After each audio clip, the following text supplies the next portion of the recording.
జై శ్రీరామ్. అందరికీ నమస్కారం. Welcome to news Akhanda.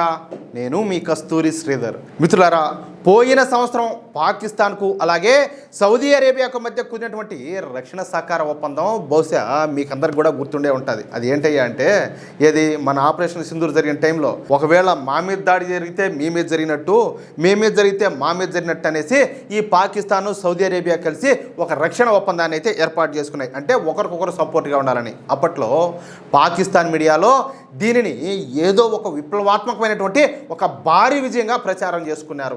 Middle ఈస్ట్లో భద్రతను కాపాడే ప్రధాన భాగస్వాములు మేమేనని, మొత్తం ముస్లిం దేశాలన్నింటికి కూడా రక్షణ కల్పించే ఏకైక శక్తి తమదేనని చెప్పేసి ఈ పాకిస్తాన్ పాలకులు ఓయమ్మ పెద్ద డబ్బా కొట్టుకున్నారు. కానీ తీరా సౌదీ అరేబియాకే ముప్పు వచ్చినప్పుడు సౌదీకి అండగా నిలబడతామని గొప్పలు చెప్పుకున్న ఈ పాకిస్తాన్ నుంచి కనీసం స్పందన కూడా కనిపించలా. మొన్న ఇరాన్ వాళ్ళు పోయి పడినారు కదా, ఏది సౌదీ అరేబియా మీద. మరి పాకిస్తాన్ వాళ్ళు ఏం బీకినారు? ఇరాన్ ఏమన్నారు? కనీసం ఇరాన్కి వ్యతిరేకంగా ఒక స్టేట్మెంట్ అయినా ఇవ్వగలిగినారా? డ్రామాలు దొబ్బుతా కూర్చున్నారు ఈ కల్తీ ముండా కొడుకులు. వీళ్ళంటే ఆ మాటలు చెప్పేదా? ముస్లిం ప్రపంచానికి రక్షకులమని గొప్పలు చెప్పుకున్నటువంటి ఈ పాకిస్తాన్ మాత్రం సైలెంట్ అయిపోయింది. ఇన్ని రోజులు చెప్పిన మాటలు ఒకటైతే చేతల్లో మాత్రం ఏమీ కూడా కనిపించలా. వీళ్ళకి అంత సీన్ ఉంటే కదా ఏమైనా కనిపించేదానికే.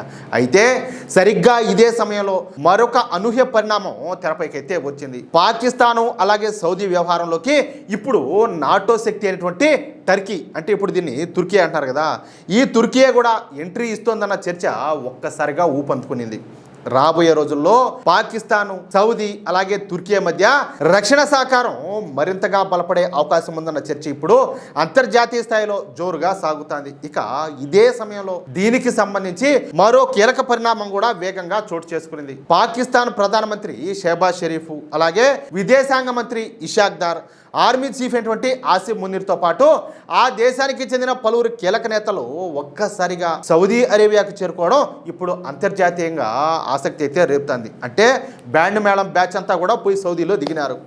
చాలామంది దీనిని సాధారణ మతపరమైన పర్యటనగానే చూస్తున్నారు. కానీ పాకిస్తాన్ పవర్ సెంటర్లోని ఇంతమంది కీలక వ్యక్తులు ఒకేసారి సౌదీకి చేరుకోవడం వెనక అసలు కారణం ఏమిటనేది ఇప్పుడు పెద్ద ప్రశ్నగా మారింది. ఇక ఇదే సమయంలో మరో కీలక పరిణామం కూడా చోటు చేసుకునింది. ఇరాన్ వ్యవహారం పైన అమెరికా అధ్యక్షుడు డొనాల్డ్ ట్రంప్ అలాగే Saudi crown prince Mohammed bin సల్మాన్తో కీలకంగా చర్చించనున్నారన్న వార్తలు బయటకు వచ్చాయి.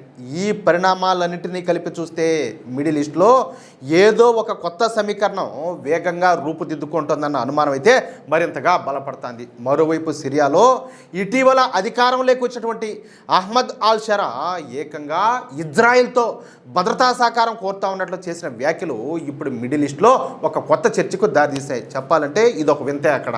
అలాగే లెబనాన్లో కూడా ఇజ్రాయెల్తో ఉన్నటువంటి పాత ఉద్రిక్తతలను తగ్గించుకుని శాంతి దిశగా ముందుకు వెళ్లాలన్న అభిప్రాయం ఇప్పుడు అక్కడి కీలక వర్గాల్లో బలంగా వినిపిస్తుంది. చూడండి, అంటే అక్కడే భిన్నాభిప్రాయాలు అనమాట.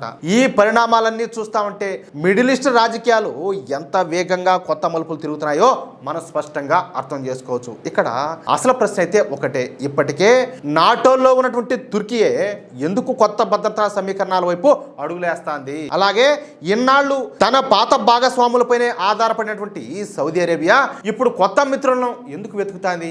ఈ ప్రశ్నలన్నింటికీ సమాధానం వెతికితే చివరకు ఒకే పేరు మళ్ళీ మళ్ళీ ముందుకు వస్తుంది, అదే ఇరాన్. ఎందుకంటే ఇరాన్ వాళ్ళు చెప్పినా కదా, నడువులు ఎరగదంతా పట్టుకొని అమెరికా వాళ్ళు పోయి ఇరాన్ మీద దాడి చేస్తే ఇరాన్ వాళ్ళు పిచ్చోడి చేతిలో రాయి ఉన్నట్టు వాళ్ళు ఎవరి మీద కావాలంటే వాళ్ళ మీద వేస్తారు దాడులు, వాళ్ళు ఎవరి మీద కావాలంటే వాళ్ళ మీద డ్రోన్ దాడులు చేస్తారు. చూస్తారు కదా మీరు కూడా. గత కొన్ని నెలలుగా సౌదీ అరేబియాను లక్ష్యంగా చేసుకుని జరిగిన దాడులు, అలాగే ఎర్ర సముద్రంలో వాణిజ్య నౌకలపైన జరిగిన దాడుల వెనక ఇరాన్ మద్దతు ఉన్నటువంటి హైతీ తిరుగుబాటు బలగాల పేరే ఎక్కువగా వినిపిస్తుంది. అందుకే రాబోయే రోజుల్లో తమ భద్రత ఎలా ఉండబోతుందన్న ఆందోళన ఇప్పుడు గల్ఫ్ దేశాల్లో మరింతగా పెరుగుతుంది. ఇకపోతే ఈ దిక్కుమాలిన పాకిస్తాన్ ఆర్థిక పరిస్థితిని కనుక ఒకసారి పరిశీలిస్తే గల్ఫ్ దేశాలతో దాని వాణిజ్యం ప్రధానంగా చమురు దిగుమతులు, అలాగే కొన్ని వ్యవసాయ ఉత్పత్తులు, ఆహార పదార్థాల ఎగుమతులకే పరిమితం అయిపోయింది. అర్థమవుతుందా? అయితే ఆర్థికంగా దివాళా తీసినప్పటికీ భద్రతా రంగంలో తన పాత్రను పెంచుకుని ప్రాంతీయంగా వ్యూహాత్మక ప్రాధాన్యం సంపాదించాలన్న పాకిస్తాన్ ప్రయత్నం మాత్రం స్పష్టంగా కనిపిస్తుందని పలువురు నిపుణులు కూడా అభిప్రాయపడుతున్నారు. మరో అత్యంత కీలక అంశం ఏంటయ్యా అంటే అబ్రహాం ఒప్పందాలు. మిడిల్ ఈస్ట్ లో మరిన్ని అరబ్ దేశాలు ఇజ్రాయెల్తో సంబంధాలను మామూలు స్థాయిలో ఉంచాలని చెప్పేసి అమెరికా గట్టిగా ప్రయత్నాలు చేస్తుంది. ఇదే సమయంలో సౌదీ అరేబియా కూడా తన ప్రయోజనాలను దృష్టిలో పెట్టుకుని అణుశక్తి, రక్షణ, వ్యూహాత్మక భాగస్వామ్యాల విషయంలో పలు దేశాలతో కీలక చర్చలన్నీ కూడా జరుపుతుంది. ఈ పరిణామాలన్నింటినీ ఒకసారి వెనక్కి తిరిగి చూస్తే తమ భద్రత కోసం పాకిస్తాన్ను ఒక కిరాయి సైన్యంలాగా ఉపయోగించుకోవచ్చు అని చెప్పేసి భావించినటువంటి ఈ అరబ్ దేశాలు దానికి $1 బిలియన్ ఆర్థిక సాయం అందించాయి. కానీ తీరా అవసరం వచ్చినప్పుడు మాత్రం ఉగ్రవాద ముఠాలపైన గట్టి నియంత్రణ సాధించలేక ఆర్థికంగా చితికిపోయినటువంటి పాకిస్తాను తమకు నమ్మకమైన అండ కాదన్న విషయం ఈ గల్ఫ్ దేశాలకు స్పష్టంగా అర్థమైపోయింది. మరోవైపు మన భారతదేశం ప్రధాని నరేంద్ర మోడీ గారి నాయకత్వంలో గల్ఫ్ దేశాలతో బలమైన దౌత్య సంబంధాలను నిర్మించుకొని అక్కడ మన దేశ ప్రతిష్టను కొత్త స్థాయికి అయితే తీసుకెళ్ళింది. ఒకప్పుడు పాకిస్తాన్ వైపు మొగ్గు చూపినటువంటి అరబ్ దేశాలు కూడా ఈరోజు మన నవ భారత ఆర్థిక సత్తా, అలాగే విశ్వసనీయత, సనాతన ధర్మం యొక్క శాంతియుత విధానాన్ని గుర్తించి మన భారతదేశానికి మరింతగా ప్రాధాన్యం అయితే ఇస్తున్నాయి.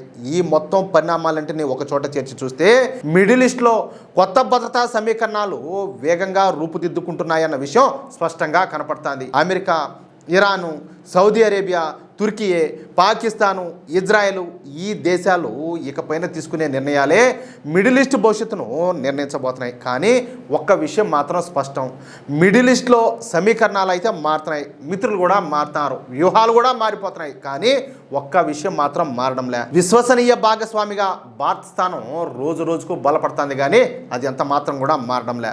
అదే సమయంలో ఉగ్రవాదాన్ని అండగా చేసుకుని ప్రపంచాన్ని ప్రభావితం చేయాలనుకునే దేశాలకు మాత్రం అవకాశాలు ఒక్కొక్కటిగా మూసుకుపోతున్నాయి. అది అసలు విషయం అయితే. కానీ ఒకటి మాత్రం పక్కయ్య, ఈ పాకిస్తాన్ ఎన్ని డ్రామాలు చేసినా, ఎన్ని జిమ్మికలు చేసినా వాళ్ళ బతికేందో ఇట్నే అర్థమైపోతుంది. మీకు చిన్న ఎగ్జాంపుల్ ఒకటి చెప్తా. జులై సినిమాలో బ్రహ్మానందం ఒక దొంగ క్యారెక్టర్ చేస్తూ ఉంటాడు. కానీ ఆయన ప్రత్యేకత ఏంటంటే ఆయన ఏం దొంగతనం చేసినా కూడా అట్నే దొరికిపోతాడు. అర్థమవుతుందా?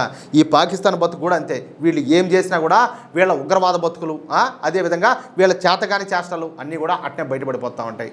అది కథ అయితే. చూద్దాం ఏం జరుగుతుందో. ఈ న్యూస్ కనుక మీకు నచ్చినట్లయితే వెంటనే లైక్ చేసి మీ మిత్రులందరికీ షేర్ చేయండి. అలాగే ఈ వీడియో పైన మీ అభిప్రాయం ఏంటో ఖచ్చితంగా కామెంట్ చేయండి. అలాగే ఇంతవరకు మీరు కనుక మన ఛానల్ని సబ్స్క్రైబ్ చేసుకున్నట్లయితే ప్రతి ఒక్కరు కూడా మన ఛానల్ని సబ్స్క్రైబ్ చేసుకోండి, సపోర్ట్ చేయండి ప్లీజ్.